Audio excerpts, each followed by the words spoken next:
Dara ka tong mga reklamador. Butang-butang na daw siya karon. Tara guys, punta na, 1.4. Wapay bulan. Okay. Damo karon. Si ako kung nagidamo kay pwede ka masuko. Punta na, sponsor ko guys, punta. Nanay bago, may kay nana. Pang-reels na nato guys. Good afternoon, Thursday. Ayan, so welcome back to my YouTube channel. It's been a life in the Philippines. So update tayo guys. It's been a while na hindi po tayo nakapag-chika. So ayan po tayo ngayon. Ano ba ngayon? It's April 24. It's April 24 na po guys. So kanina ay nagpa-deliver po ko ng ice cream. So ayan po guys, puno na naman ang ating stock ng ating ice cream. So yung ibang stock natin guys ay unavailable po siya. Kaya yan lang po yung na-serve sa atin ngayon. So far meron din naman tayo mga bagong flavor ng Selecta ice cream like strawberry, boom boom, at saka yung Wonder Waffle na in-order natin, at saka yung Pop Tornado Grapes. So yan po guys, at mayroon pong sumisigaw at bibili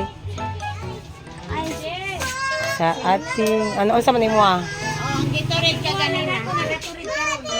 nagbayad ng Gatorade tulong pag 45. So yan guys, J45 ang nagbayad si Kwan sa Gatorade ng tag 45 to J 135 15. Una na lang ang single bakuha ko sa pasok. Ito na lang. Hindi mo din nagtay-tay.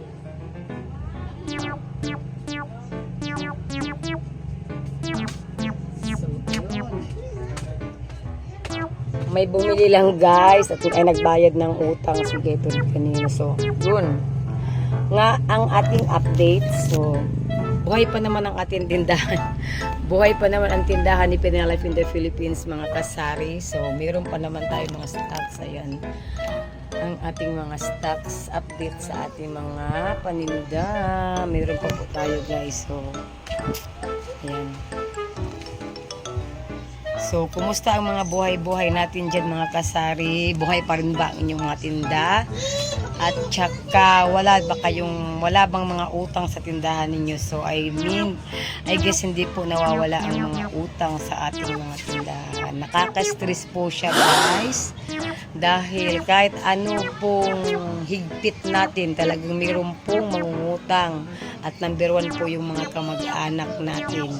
Ayan, dahil kapag hindi po napapagbigyan natin ay tayo po ang maging masama. So, sabihan tayo na masama ang ugali kapag hindi pinautang. So, kaya naman, kahit gaano kahigpit tayo, hindi po talaga nangyayari na walang utang ang tindahan.